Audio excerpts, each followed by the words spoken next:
Hi everyone, welcome back to my channel. আজকে আমরা সরা পেন্টিং করব। তো প্রথমে মাটির সরাটাকে ভালো করে জলে কিছুক্ষণ ভিজিয়ে রাখতে হবে, যাতে করে পরে বেশি কালার না ইউজ করতে হয়। তারপরে যদি মাটির সরাটা মসৃণ না থাকে তাহলে শিরিষ কাগজ দিয়ে একটু ঘষে ভালো করে মসৃণ করে নিতে হবে। তারপর আবার জলে ভিজিয়ে পরিষ্কার করে নিতে হবে। এরপর আস্তে আস্তে বেস কালারটা চাপানো স্টার্ট করতে হবে। বেস কালার হিসাবে জেসো কিংবা হোয়াইট অ্যাক্রিলিক কালার ইউজ করা যেতে পারে। এখানে আমি হোয়াইট অ্যাক্রিলিক কালার ইউজ করেছি। তারপর এখানে সেকেন্ড যে লেয়ারটা সেটা চাপিয়েছি, সেটার জন্য আমি ইউজ করেছি ব্রাউন, অরেঞ্জ এবং একটু ব্ল্যাক। এরপর আস্তে আস্তে ডিজাইনটা স্টার্ট করতে হবে। এবার যারা বিগিনার তাদের জন্য বলছি, তারা চক দিয়ে প্রথমে ডিজাইনটা করে নিতে পারো। তারপর আস্তে আস্তে লাইটার শেড দিয়ে ডিজাইনটাকে করতে পারো। আমি এখানে ডিজাইনের জন্য তিনটে কালার ইউজ করেছি, হোয়াইট, নিয়ন ইয়েলো বা লাইট ইয়েলো আর বেবি পিঙ্ক কালার।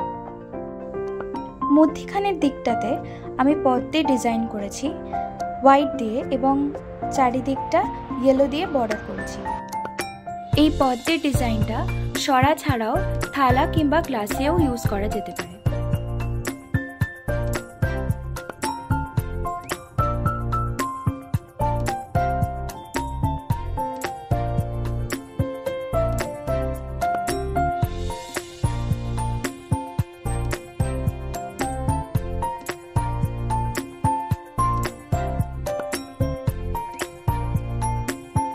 এরপরে উপরের দিকে পাতার কলকা করেছি।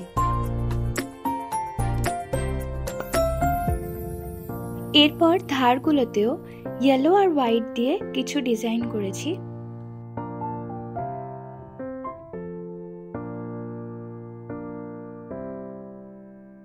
তারপর সাইডের দিকটা পিঙ্ক কালার দিয়ে কিছু কলকা করেছি।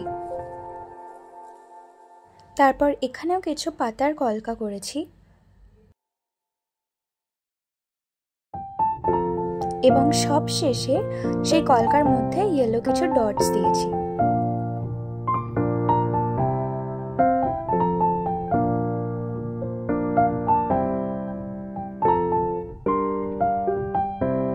এবং হোয়াইট দিয়ে বর্ডার করে